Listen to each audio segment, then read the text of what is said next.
യങ്സ്റ്റേഴ്സിൽ anxiety problems കാണുന്നു എന്നുള്ളത് കുറച്ചും കൂടെ കൂടുന്നുണ്ടെന്നുള്ള ഒരു സത്യമുണ്ട്. അപ്പം അതൊരു പ്രോബ്ലം ആയിട്ട് വരുന്നതും അതൊരു ക്ലിനിക്കൽ സപ്പോർട്ട് എടുക്കേണ്ട ഒരു സിറ്റുവേഷനിലേക്ക് പോകുന്നതും എപ്പോഴാണ്?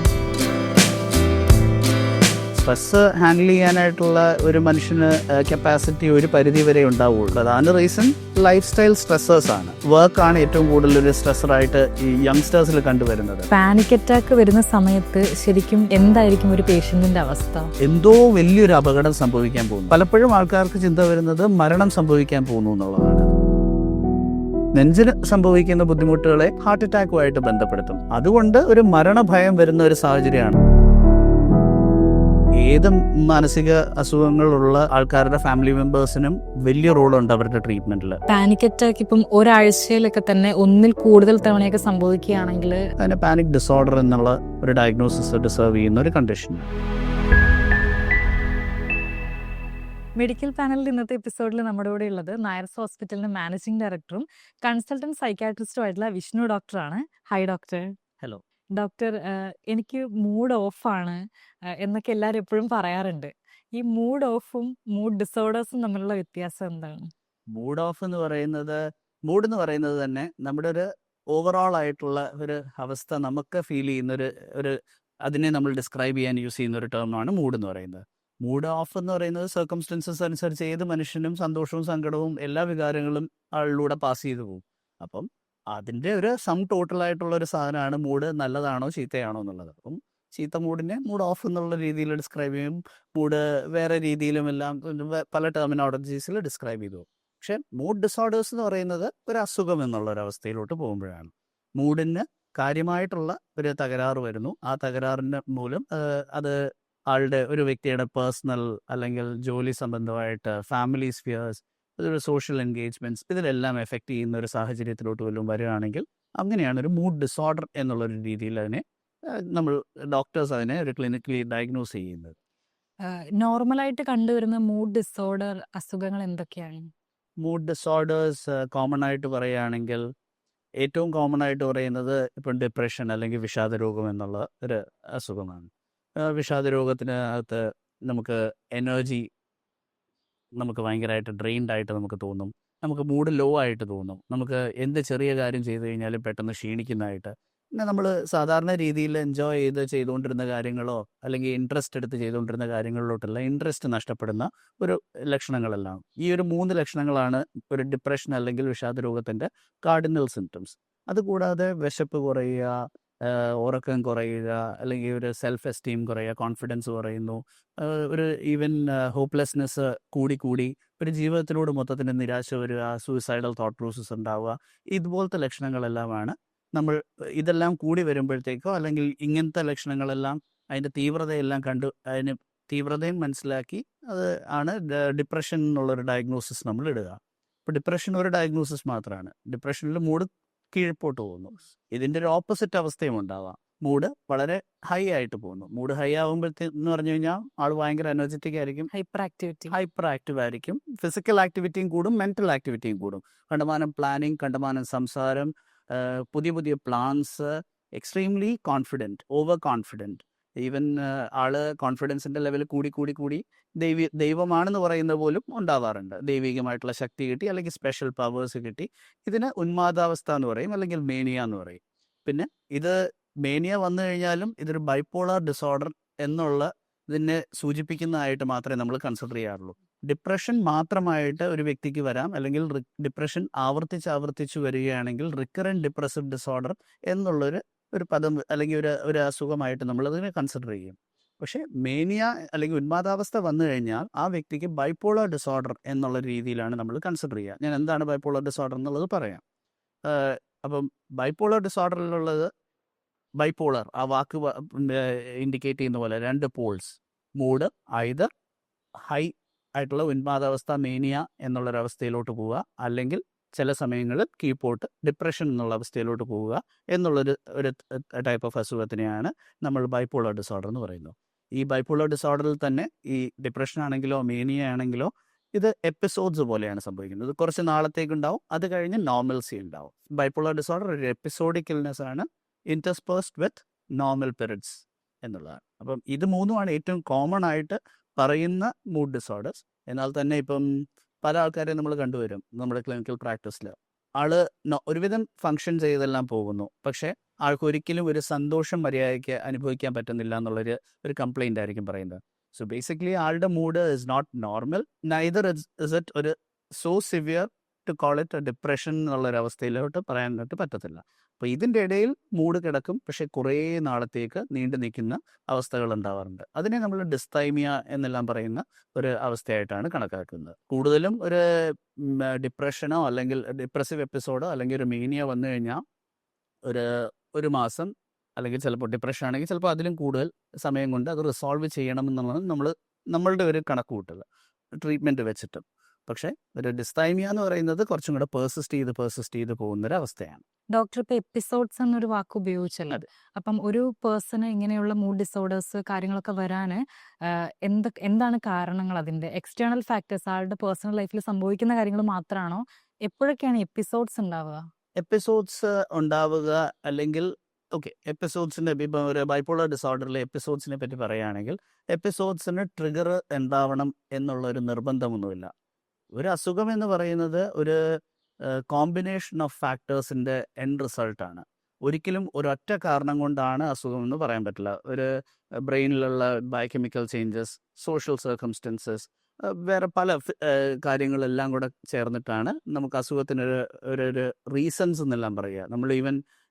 നമ്മൾ വളർന്നു വരുന്ന കൾച്ചർ, നമ്മുടെ past experiences, childhood experiences, current experiences എല്ലാം നമ്മളെ ഒരു അസുഖത്തിന് ഫാക്ടേഴ്സ് ആയേക്കാം. സോ ഒരിക്കലും ഒരു മാനസിക അസുഖവും നമുക്ക് ഒരു സിംഗിൾ കാരണമെന്ന് പറയാൻ പറ്റത്തില്ല. It's always multi factorial.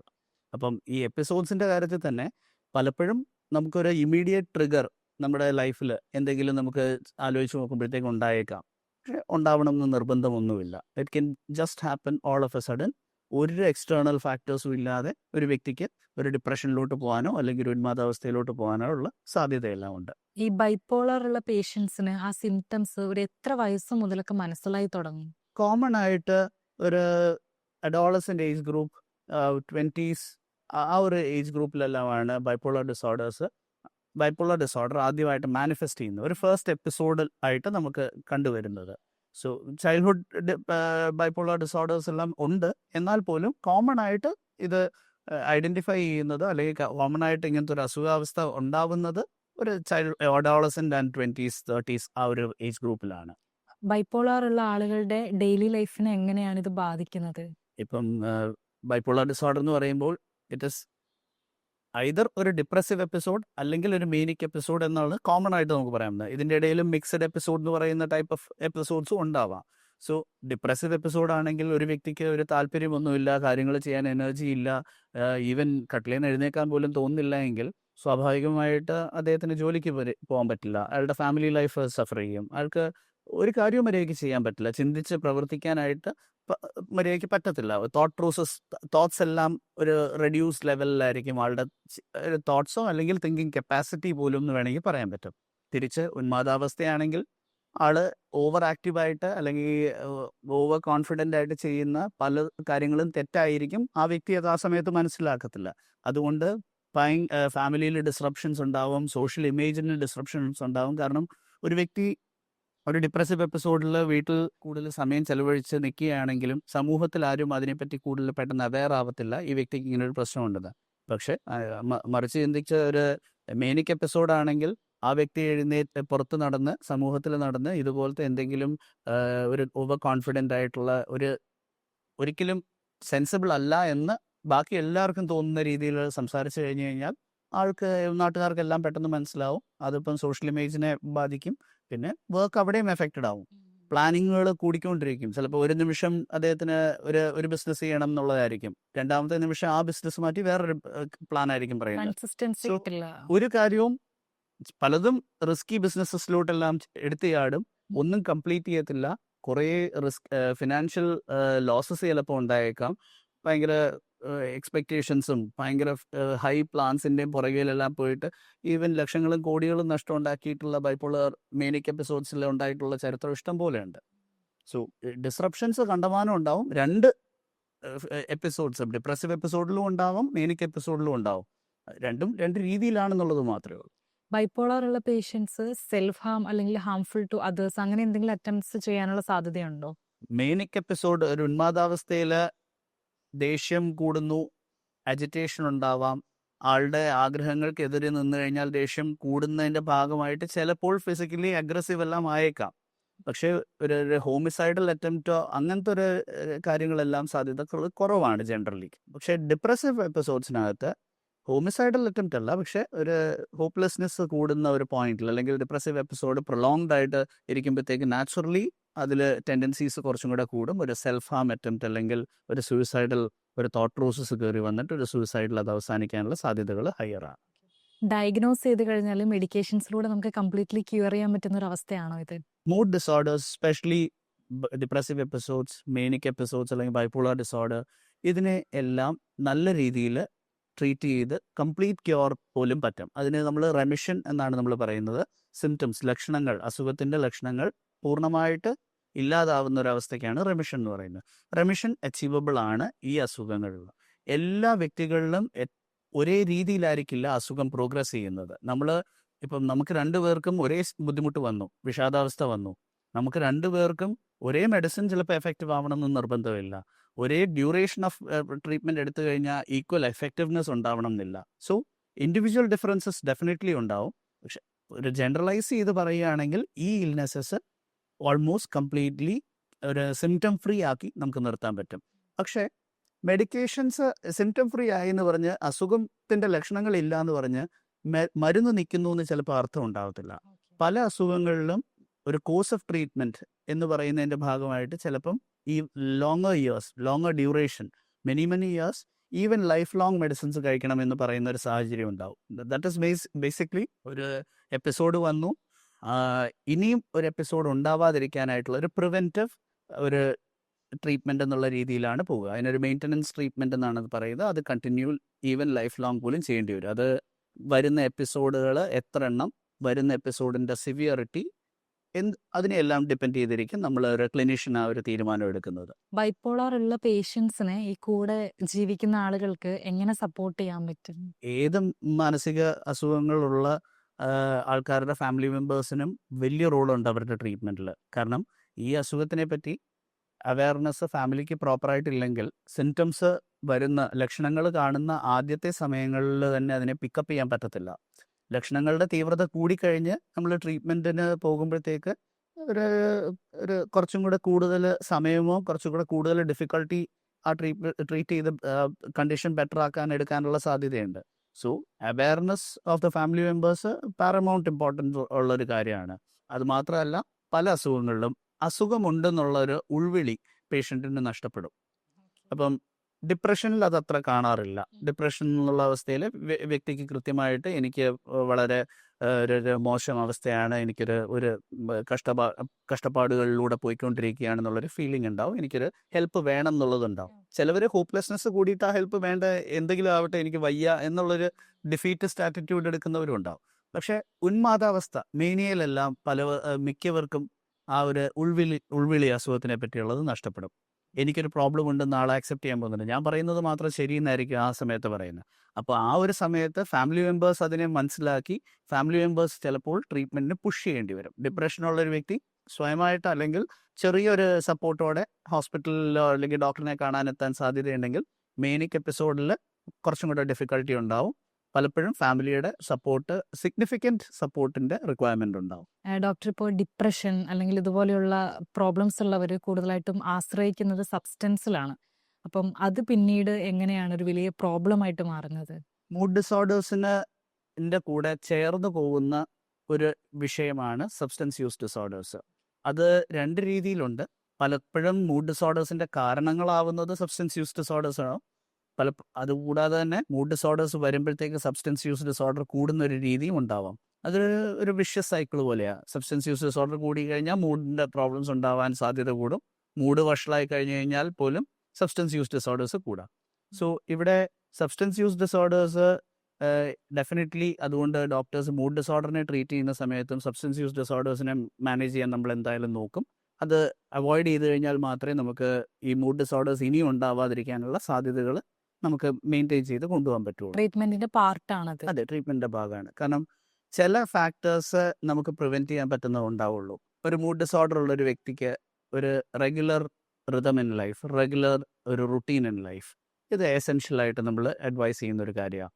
So shift work എല്ലാം ഉള്ളൊരു വ്യക്തിക്ക്, അതും പെട്ടെന്ന് മാറുന്ന ഷിഫ്റ്റ് വർക്ക്സ് ഉണ്ട്. ഇപ്പം IT സെക്ടർ കമ്പനീസിലെല്ലാം കാണുന്നത്. ഒരു ചിലപ്പോൾ 2 days നൈറ്റ് ഉണ്ടാവും, അത് കഴിഞ്ഞ് പിന്നീട് 2 ദിവസം ഡേ, പിന്നെയും നൈറ്റ്, അങ്ങനെയെല്ലാം വരുമ്പോഴത്തേക്ക് കംപ്ലീറ്റ് ഒരു നമ്മുടെ സർക്കേഡിയൻ റിതം, നമ്മുടെ സ്ലീപ്പ് സൈക്കിൾ, നമ്മുടെ ബയോളജിക്കൽ സൈക്കിൾ മൊത്തത്തിലൊരു ചേഞ്ച് വന്നുകൊണ്ടിരിക്കുന്ന, അതൊട്ടും ഒരു മൂഡ് ഡിസോർഡർ ഉള്ള ഒരു വ്യക്തിക്ക്, അല്ലെങ്കിൽ മൂഡ് ഡിസോർഡർ മാറ്റി നിർത്തിക്കോ, മാനസിക ബുദ്ധിമുട്ടുകളുള്ള ഏത് ടൈപ്പ് മാനസിക ബുദ്ധിമുട്ടുള്ള വ്യക്തിക്കും അത് ഒരു അഡ്വൈസബിൾ ആയിട്ടുള്ള ഒരു റുട്ടീൻ അല്ല. സോ സ്റ്റേബിൾ റുട്ടീൻ ഇമ്പോർട്ടൻ്റ് ആണ്, അതുപോലെ തന്നെ സ്റ്റേബിൾ ഹാബിറ്റ്സ്. അതുകൊണ്ട് eat healthy, avoid psycho active substances എന്നാണ്. ഇപ്പം അതിനകത്ത് ഒരു പെർട്ടിക്കുലർ സബ്സ്റ്റൻസിനെ അല്ല നമ്മൾ പറയുക, സൈക്കോ ആക്റ്റീവായിട്ട് ബ്രെയിൻ ഫങ്ഷന്, ബിഹേവിയറിനെ എല്ലാം മോഡിഫൈ ചെയ്യാൻ സാധ്യതയുള്ള സബ്സ്റ്റൻസസിൻ്റെ എല്ലാ ഉപയോഗങ്ങളും കുറയ്ക്കുക എന്നുള്ളതാണ് നമ്മൾ അഡ്വൈസ് കൊടുക്കുക. ഡോക്ടർ, ഇപ്പം കൂടുതലും യുവാക്കളിൽ തന്നെ ആങ്സൈറ്റി ഡിസോർഡേഴ്സ് കൂടുതലായിട്ട് കാണുന്നുണ്ട്. അപ്പം അതൊരു പ്രോബ്ലം ആയിട്ട് വരുന്നതും അതൊരു ക്ലിനിക്കൽ സപ്പോർട്ട് എടുക്കേണ്ട ഒരു സിറ്റുവേഷനിലേക്ക് പോകുന്നതും എപ്പോഴാണ്? യങ്സ്റ്റേഴ്സിൽ ആങ്സൈറ്റി പ്രോബ്ലംസ് കാണുന്നു എന്നുള്ളത് കുറച്ചും കൂടെ കൂടുന്നുണ്ടെന്നുള്ള ഒരു സത്യമുണ്ട്. അതിൻ്റെ പ്രധാന റീസൺ ലൈഫ് സ്റ്റൈൽ സ്ട്രെസ്സേഴ്സ് ആണ്. Life style stressors, it's not just അവരുടെ റുട്ടീൻസ് ആൻഡ് ഹാബിറ്റ്സ്, വർക്ക് സ്ട്രെസ്സേഴ്സും. ഇപ്പം ഡിമാൻഡ്സ് യൂഷ്വലി ഫ്രം വർക്കാണ് ഏറ്റവും കൂടുതലൊരു സ്ട്രെസ്സറായിട്ട് ഈ യങ്സ്റ്റേഴ്സിൽ കണ്ടുവരുന്നത്. അപ്പം സ്ട്രെസ്സ് ഹാൻഡിൽ ചെയ്യാനായിട്ടുള്ള ഒരു മനുഷ്യന് കപ്പാസിറ്റി ഒരു പരിധി വരെ ഉണ്ടാവുള്ളൂ. എല്ലാ മനുഷ്യർക്കും ആ കപ്പാസിറ്റി വേരിയഡും ആയിരിക്കും. സോ സ്ട്രെസ്സ് ഹാൻഡിൽ ചെയ്യാൻ പറ്റാതെ വരുമ്പോഴത്തേക്ക് ആങ്സൈറ്റീസ് വരും. ആങ്സൈറ്റി വന്നിട്ട് ആങ്സൈറ്റി ഒരളവിനപ്പുറം കൂടുമ്പോൾ മാത്രമാണ് നമ്മൾ അതിനെ ആങ്സൈറ്റി ഡിസോർഡർ എന്ന് പറയും. ആങ്സൈറ്റി ആക്ച്വലി ഒരു നോർമൽ ആയിട്ടുള്ള ഒരു ഹ്യൂമൻ ഇമോഷൻ, അതില്ലെങ്കിൽ മനുഷ്യന് ജീവിക്കാൻ പറ്റില്ല. പക്ഷെ അൺഫോർച്ചുനേറ്റ്ലി പല ആൾക്കാരിലും അതൊരു അളവ് തെറ്റി വരുന്നു, ആങ്സൈറ്റി ഡിസോർഡേഴ്സ് ആയിട്ട് റിസൾട്ട് ചെയ്യുന്നു. ആങ്സൈറ്റി ഡിസോർഡർ ആയിട്ട് ഒരു ഡോക്ടർ അതിനെ ഡയഗ്നോസ് ചെയ്യുന്ന ഒരു സാഹചര്യം ഉണ്ടെങ്കിൽ, ആ ഡോക്ടറിൽ എത്തുന്നതിന് മുമ്പേ തന്നെ ആ ആൾക്ക് ആങ്സൈറ്റി കൂടിയിട്ട് അസ്വസ്ഥതകൾ ഉണ്ടാവുന്നു, ജീവിതത്തിൻ്റെ ക്വാളിറ്റി ഓഫ് ലൈഫ് നഷ്ടപ്പെടുന്നു, ആ ഒരു സുഖം മൊത്തത്തിൽ നഷ്ടപ്പെടുന്നു. അങ്ങനത്തെ ഒരു സാഹചര്യത്തിലാണ് ഒരു ഡോക്ടറിനെ തന്നെ കൺസൾട്ട് ചെയ്യേണ്ട ആവശ്യമുള്ളൂ. ആ ഡോക്ടറിനെ കൺസൾട്ട് ചെയ്തിട്ട് ഡോക്ടർ അങ്ങനെ ഒരു ആങ്സൈറ്റി ഡിസോർഡർ എന്നൊരു ഡയഗ്നോസിസ് വെച്ചിട്ടുണ്ടെങ്കിൽ പിന്നീട് അത് മാനേജ് ചെയ്യേണ്ടത് തന്നെയാണ്. ആൻഡ് മാനേജ് ചെയ്യാൻ സുഖമായിട്ട് പറ്റുന്ന ഒരു ഡിസോർഡറുമാണ്. ആങ്സൈറ്റിയെ കംപ്ലീറ്റ്ലി ഇല്ലാതാക്കുകയല്ല, പക്ഷെ വെൽ കൺട്രോൾഡ് ആയിട്ട് നമുക്ക് കൊണ്ടുപോകാനായിട്ട് പറ്റും. കുറേ മോഡിഫിക്കേഷൻസ് ഇൻ ലൈഫ് സ്റ്റൈലും ബാക്കി ഫാക്ടേഴ്സിലും എല്ലാം ഉണ്ടാക്കേണ്ടിയും വരുമായിരിക്കും, പക്ഷെ ഡെഫിനറ്റ്ലി മാനേജബിൾ. ഡോക്ടർ, ഇപ്പം ആങ്സൈറ്റി ഡിസോർഡേഴ്സിൽ തന്നെ പല ടൈപ്സ് ഉള്ള ഡിസോർഡേഴ്സ് ഉണ്ടാവുമല്ലോ, അത് ഏതൊക്കെയാണ്?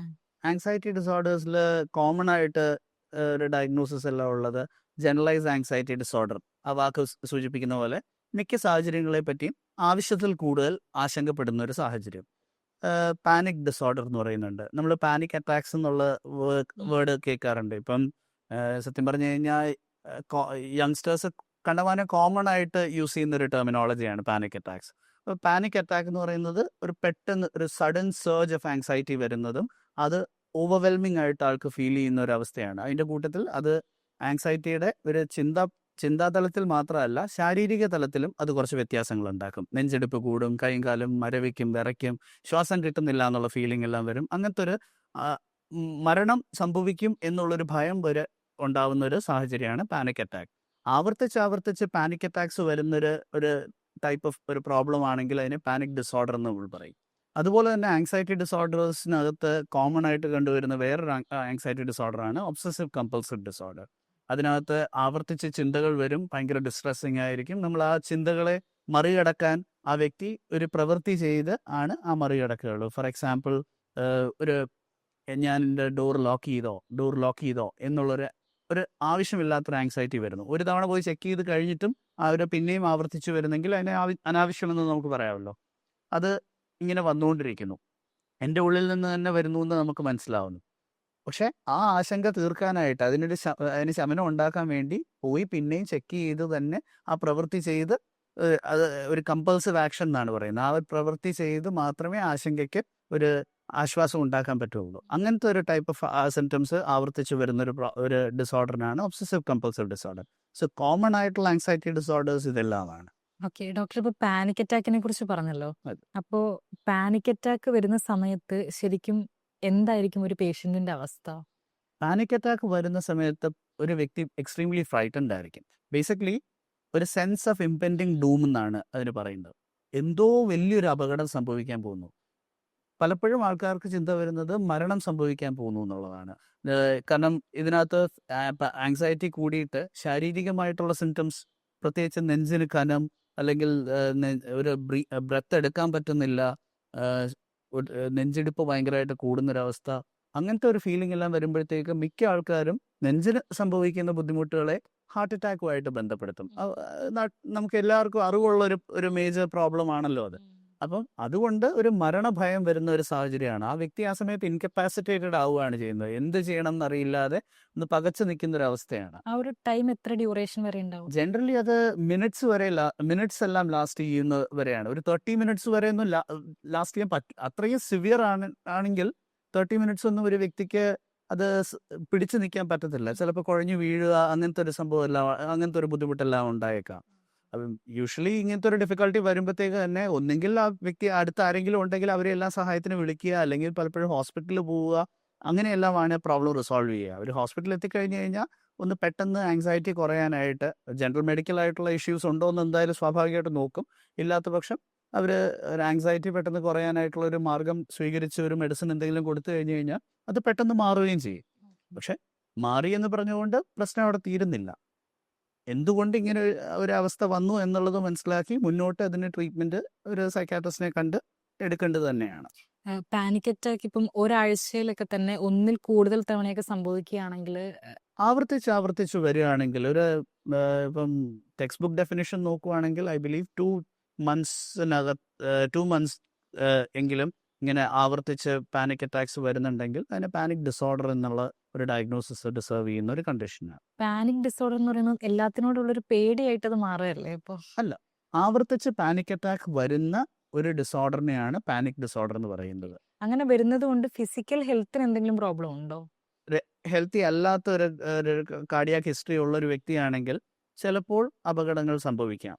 ഒരു കോംപ്രമൈസ്ഡ് ആയിട്ടുള്ള ഒരു ബ്ലഡ് സപ്ലൈ വല്ലതും ഉണ്ട് ഹാർട്ടിനെങ്കിൽ ചിലപ്പോൾ എന്തെങ്കിലും അപകടം സംഭവിക്കാൻ സാധ്യതയുണ്ട്. അല്ലാതെ അതിന് പ്രത്യേകിച്ചൊരു കൂടുതൽ റിസ്ക് എന്ന് പറയാനൊന്നുമില്ല. ഡോക്ടർ, ഈ മൂഡ് ഡിസോർഡേഴ്സ് തന്നെ ഗേൾസിലും ബോയ്സിലും എങ്ങനെയാണ് ഡിഫറെന്റ് ആയിട്ട് വർക്ക് ചെയ്യുന്നത്? മൂഡ് ഡിസോർഡേഴ്സ് ജനറലി സ്പീക്കിംഗ് ഗേൾസും ബോയ്സിലും ഭയങ്കര ഡിഫറൻസ് ഒന്നും പറയാൻ പറ്റില്ല. നമുക്കിപ്പം ബോയ്സിലും ഗേൾസിലും ഡിപ്രഷനും മേനിക് എപ്പിസോഡ്സും ബൈപ്പോളർ ഡിസോർഡറും എല്ലാം ഉണ്ടാവാം. പെർസെൻറ്റേജ് ഓഫ് ഒക്കറൻസ് ചെറിയ വ്യത്യാസങ്ങളുണ്ട് എന്നുള്ളത് മാത്രം. പക്ഷേ ഗേൾസും ബോയ്സും തമ്മിൽ ഡെഫിനറ്റ്ലി വ്യത്യാസമുള്ള ഒരു മൂഡ് ചേഞ്ചസ് അത് ചില സമയത്ത് ഡിസോർഡറിൻ്റെ ലെവലിലോട്ട് എത്തും. പ്രത്യേകിച്ച് മെൻസ്ട്രൽ സൈക്കിൾസ്, ഗേൾസിലുള്ള മെൻസ്ട്രൽ സൈക്കിൾസിന് തൊട്ട് മുമ്പേ ഉള്ള സമയങ്ങളിൽ പ്രീ മെൻസ്ട്രൽ ഒരു ഡിസ്റ്റർബൻസസ് കണ്ടമാനം ആൾക്കാർക്ക് ഉണ്ടാവാറുണ്ട്. അതെല്ലാം ഒരു ഡിസോർഡർ ആണെന്നല്ല നമ്മൾ പറയുന്നത്. അത് മൂഡ് സ്വിങ്സ് ആയിട്ട് വരും. പക്ഷേ പ്രീ മെൻസ്ട്രൽ ഒരു ഡിസ്ട്രെസ് അല്ലെങ്കിൽ ഡിസ്ഫോറിയ കണ്ടമാനം കൂടുന്ന ഒരവസ്ഥയ്ക്ക് പ്രീ മെൻസ്ട്രൽ ഡിസ്ഫോറിക് ഡിസോർഡർ എന്ന് പറയും. സോ അത് പെണ്ണുങ്ങളിൽ മാത്രം കണ്ടുവരുന്ന ഒരു മൂഡ് ഡിസോർഡർ ആണ്. അതല്ലാതെ ഒരു ബാക്കി ആണും പെണ്ണും തമ്മിൽ വലിയ വ്യത്യാസങ്ങൾ ഉണ്ടാവുന്നില്ല മൂഡ് ഡിസോർഡേഴ്സ് വരുന്ന രീതിയിലോ.